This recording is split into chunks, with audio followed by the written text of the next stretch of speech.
बहुत दूर से चलकर हिंदी साहित्य सम्मेलन के इस सभागार में उपस्थित हुए हैं। आरजेएस परिवार के द्वारा ये आयोजन किया जा रहा है। ये ऐतिहासिक स्थल हम सबों के लिए गौरव का विषय है और गौरव का क्षण भी है, जब तीन महाभूतियों को विभूतियों को देख रहे हैं, जिनकी जन्म जयंती के शुभ अवसर पे हम लोग माल्यार्पण और पुष्पांजलि अर्पित कर रहे हैं। ऐसे में आरजेएस परिवार के बारे में हम आपसे जानना चाहते हैं कि आरजेएस परिवार से आपका जुड़ना कब हुआ और किन माध्यमों से हुआ? मैं बताना चाहूँगा, मेरा नाम सोनू मिश्रा हुआ और मैं शेखपुरा ज़िला बिहार से चल कर मैं पटना आया हूँ अपनी राजधानी। मैं बता दूँ कि मैं यहाँ जुड़ा था तब से हूँ जब ये कोरोना काल में जब सभी लोग घर में पैक थे, उतनी बड़ी महामारी के बीच में, तब मैंने फेसबुक के माध्यम से आरजेएस को देखा था फेसबुक पे कि कार्यक्रम साप्ताहिक चलाया जाता है और अच्छे-अच्छे विषय के साथ, तो मैं जुड़ना शुरू किया।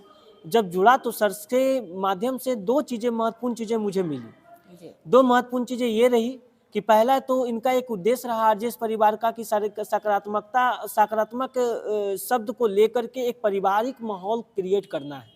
और मैंने इस माहौल में, जब पारिवारिक माहौल में जब मैं शामिल हुआ, तो मुझे काफ़ी सारी मार्गदर्शन सकारात्मक भाव से मिल पाया और मैं उसके प्रति और उत्तेजित होकर अपने अध्ययन अध्यापन में लगा रहा। और दूसरा चीज़, सर का एक चीज़ और अच्छा लगा, मैं बता दूं, इनका एक साप्ताहिक जो कार्यक्रम होता है उसमें इन्होंने इतिहासों के जो महापुरुष होते हैं, वो जो ऐतिहासिक, जैसे इन सारे अटल बिहारी वाजपेयी जी, मालवीय जी, अब रामवृक्ष बेनीपुरी जी, जिनके बारे में शायद मुझे लगता है बहुत सारे यूथ हैं जो कि अटल बिहारी वाजपेयी जी को तो जानते होंगे, मालवीय जी को भी जानते होंगे, मगर जब रामवृक्ष बेनीपुरी जी की बात आती है तो उनके बारे में कई लोग ऐसे हैं जो कि नहीं जानते होंगे। और जब इनकी यादें, इन्होंने जब महापुरुषों का श्रद्धांजलि सभा आयोजित कर, जब साप्ताहिक कार्यक्रम में ये इन्होंने एक कार्यक्रम के दौरान को जब इन्होंने रखा, तो मुझे इससे एक बहुत कुछ जानने को भी मिला। लगा कि नहीं, उन महापुरुषों को मैं भी याद करूं,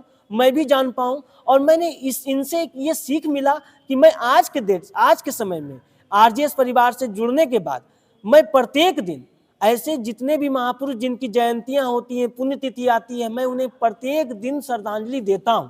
और ये सौभाग्य मुझे जानने के लिए मिल पाया इन महापुरुषों के बारे में, ये आरजेएस परिवार से मिल पाया। मैम, आज़ादी के अमृत गाथा का 150वां अंक का समापन दिल्ली में हुआ था जी। शायद आप उसमें उपस्थित नहीं हुए, शायद नहीं हुए थे। जी जी। तो आपने देखा होगा कि महापुरुषों की जन्म जयंती पुण्यतिथि पर तो सभी लोग माल्यार्पण पुष्पांजलि अर्पित करते हैं, लेकिन अपने अपने पूर्वजों को लेकर अपने अपने घर के जो लोग हैं उनको लोग याद नहीं कर पाते। 1-2 पीढ़ी के बाद लोग भूल जाते हैं। इस सकारात्मक भारत आंदोलन का ये बहुत महत्वपूर्ण कड़ी है कि हम अपने पूर्वजों को पूर्वजों को याद करते हैं, उनको सम्मान देने का ये अभूतपूर्व कार्य शायद पहली बार मतलब हुआ। और जिसका संकलन हम सकारात्मक भारत आंदोलन का जो पहला संकलन निकला है उसमें भी। हाँ, मैं बता दूं कि सर ने जो आज पुस्तक का विमोचन जो हुआ, मैं उसके लिए मैं बहुत हिंदी साहित्य सम्मेलन, ऐतिहासिक जगह है पटना का, और मैं बिहार से बिलोंग करता हूँ। अनिल सुलभ जी की अध्यक्षता में हुआ, क्योंकि अनिल सर भी मेरे गार्जियन तुल हैं, तो उनकी अध्यक्षता में ये कार्यक्रम संपन्न हुआ। तो पहले तो मैं इसके लिए बहुत बहुत बधाई दूंगा सर को, उदय मन्ना सर को, क्योंकि आरजेएस परिवार ने एक कड़ी को, कम से कम ऐतिहासिक कड़ी को आज उन्होंने सामने लाया, और जिससे लाभान्वित हम जैसे युवा हो पाएंगे जब उस पुस्तक को हम अध्ययन अध्यापन में अपना समय देंगे। आपने जैसा मुनि मैम आपने कहा कि जो घर की 1 पीढ़ी 2 पीढ़ी को लोग भूल जाते हैं, इसमें कोई किंतु परंतु नहीं है, सही बात है कि लोग भूल जाते हैं। तो सकारात्मक भारत तो हम लोग को यही चीज़ तो सिखाया है। पहले सर ने, आरजेएस परिवार ने मुझे एक चीज़, पहला चीज़ सिखाया है, जो आप फिल्मी दुनिया में आप जो लोगों को देखते हैं वो हीरो तो आप कहते ही हैं, मगर आपके जो घर में जो हीरो हैं आप उन्हें नहीं पहचान पाते हैं। यही तो सकारात्मक भारत का एक जो आरजेएस परिवार का उद्देश्य है। उन्होंने मुझे पहचान करवाया कि आपके घर में जो हीरो हैं, आपके मम्मी पापा, और जो आपके रोल मॉडल। पेरेंट्स हैं जी वो इन सब चीज़ों को मैं जान पाया। तो ये आरजेएस परिवार से मुझे जानने को मिला। जैसे आपने कहा 2 पीढ़ी को भूल जाते हैं, इसमें मैं अपने दादाजी का श्रद्धांजलि सभा नहीं आज आयोजित कर पाता हूँ, या फिर मैं उन्हें पुष्प अर्पित तक नहीं कर पाता।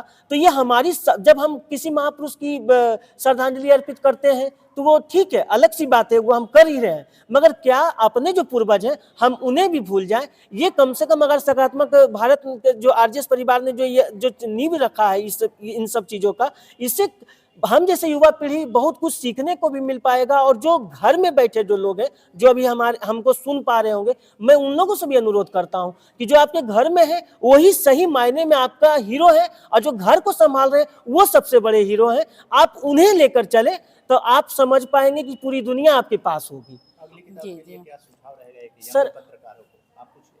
हाँ, मैं इससे हाँ पहले थोड़ी सी बात और कहना चाहती हाँ हूँ कि सकारात्मक भारत आंदोलन का एक कड़ी के रूप में हम ये देखते हैं कि सिर्फ हम लोग विभिन्न मुद्दों को लेकर के, विभिन्न विषयों को लेकर, चाहे वो शिक्षा हो, स्वास्थ्य हो, समाज के कई अन्य विषय जो है, उन सभी विषयों पर भी लगातार परिचर्चा प्रत्येक रविवार के 11 बजे हम लोग करते हैं। आरजेएस परिवार करता रहा है। ये भी एक बिल्कुल महत्वपूर्ण चीज़ें हैं जिसके माध्यम से लोगों को जागृत करना, लोगों की समझ को बढ़ाने का काम करता है। और इसके लिए राष्ट्रीय संयोजक आरजेएस परिवार के उदय कुमार बन्ना जी को बहुत बहुत आभार धन्यवाद ज्ञापित करती हूँ सर, कि आपने इतना सुंदर अभियान को लेकर चला है जिसमें हम लोग सहयोगी की भूमिका में अग्रसर सदैव बने रहेंगे।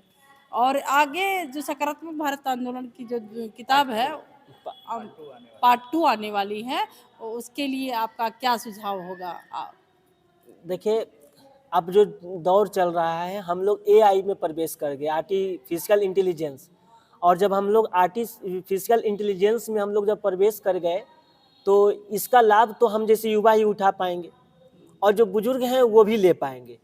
मेरा कहने का तात्पर्य ये हुआ, जब पार्ट 2 जब किताब लॉन्च होगा तो हम तो चाहेंगे इसमें कि हमारे जैसे जो यूथ, जो पत्रकारिता के विद्यार्थी हैं, या जो किसी अन्य विषय से भी विद्यार्थी जिसमें उनका अपना रुचि हो, उससे संबंधित वो चीजें वो अपना एक कंटेंट को तैयार करें और सर तक भेजने का प्रयास करें, ताकि वो आरजेएस के जो दूसरा संकलन जो आने वाली है उसमें उनकी प्रकाशित हो सके। क्योंकि ये पुस्तक सिर्फ हमारे देश तक सीमित नहीं है, सर ने इसे अंतर्राष्ट्रीय स्तर तक पहुंचाने का काम किया है।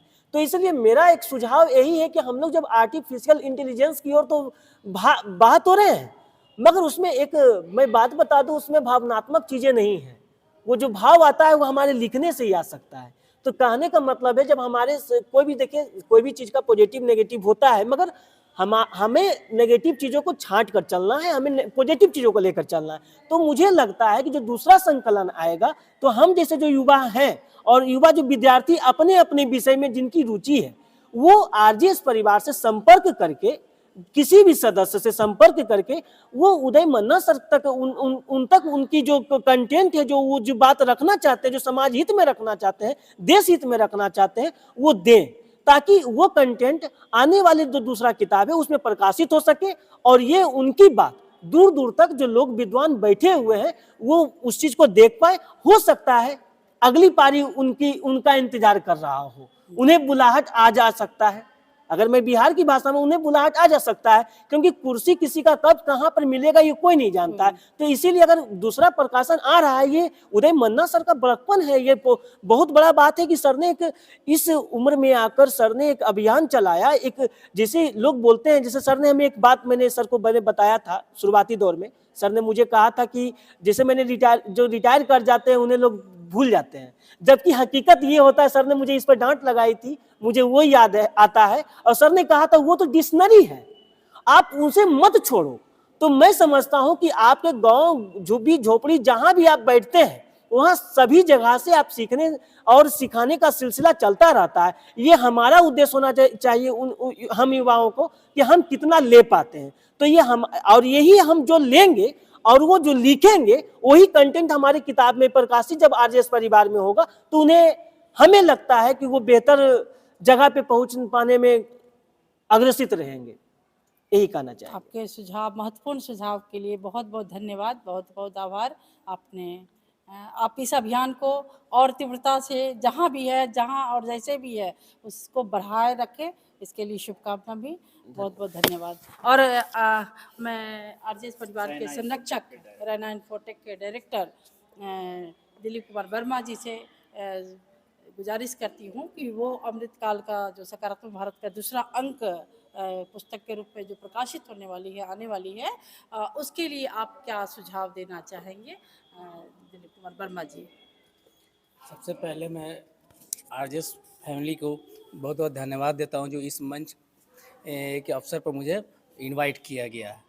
और इसमें सबसे बड़ी बात है कि इसमें महान कवियों के बीच हमें श्रद्धांजलि अर्पित करने का एक मौका मिला, जिसमें अटल बिहारी वाजपेयी जी, मदन मोहन मालवीय जी और अमृत बेनीपुरी जी, इन लोगों को हम लोग सिर्फ स्कूलों में पढ़ते थे। बाद में हम लोग एजुकेशन में आगे बढ़ते गए तो इन लोगों को ध्यान हम लोग से हटता गया, लेकिन एक मौका ऐसा आया कि पहली बार हुआ कि आज मैं श्रद्धांजलि अर्पित कर रहा हूँ।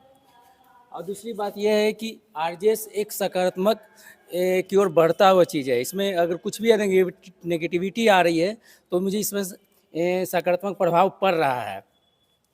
आदमी व्यस्तता रहती है, हमेशा व्यस्त रहता है, लेकिन इस मंच के द्वारा कम से कम कुछ सुकून तो जरूर मिलता है। यही सबसे बड़ा सकारात्मक है। और मैं चाहता हूं कि सेकंड जो पार्ट वाले हैं, जितने भी हमारे सदस्य हैं आरजेएस के तरफ से, सभी लोग जाएं और वहाँ और अपने अपने सकारात्मक को बढ़ाएं। ये चीज़ है। बहुत बहुत धन्यवाद दिलीप कुमार वर्मा जी, रैना इन्फोटेक के निदेशक। आपके सुझाव सराहनीय हैं। बहुत बहुत धन्यवाद। तो इस तरह से आप लोगों ने देखा, रैना इन्फोटेक के डायरेक्टर या सोनू मिश्रा जी पत्रकार हैं, ये 1 और 2 और मुन्नी कुमारी जी आरजेएस पीबीएच की पैनलिस्ट हैं जो कि साक्षात्कार कर रही थी।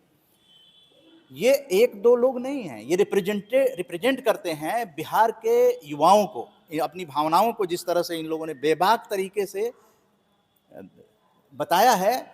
हम लोग अगली किताब कलर्ड लेकर आ रहे हैं और उसका पोस्टर जो है वो 21 जनवरी 2024 को कनॉट प्लेस में लेडी हार्डिंग मेडिकल कॉलेज के कलावती शरण चिल्ड्रंस हॉस्पिटल के कॉन्फ्रेंस रूम और सेमिनार हॉल में होगा, जहां पर कि एक डॉक्यूमेंट्री का प्रीव्यू होगा। आरजेएस फैमिली डॉक्यूमेंट्री का प्रीव्यू देखेगी जो सकारात्मक भारत उदय आंदोलन पर आधारित होगी। आरजेएस पीबीएच की डॉक्यूमेंट्री बन रही है 21 जनवरी 2024 को, लेकिन उसका प्रीमियर जो है जनता के बीच जो है वो फिल्म जो है documentary film Marwah studio film city Noida doctor Sandeep Marwah के सानिध्य में वो डॉक्यूमेंट्री फिल्म लॉन्च होगी और उसी में अमृतकाल का सकारात्मक भारत का पार्ट 2 कलर्ड पुस्तक जो है उसमें लॉन्च होगी और वो पढ़ने लायक होगी और उसमें बहुत सारे विद्वानों के आलेख होंगे जो आने वाले समय को रिप्रेजेंट करने वाले आलेख होंगे उसको। तो बिहार यात्रा जो है वो 25 दिसंबर 2023 तक बिहार में है। उसके बाद ये यात्रा 26 दिसंबर 2023 में संपन्न हो जाएगी। ये 10 दिनों की यात्रा थी जिसमें कि हम लोगों ने अब तक लगभग 22 वीडियो बनाई है, 25 वीडियो मान सकते हैं।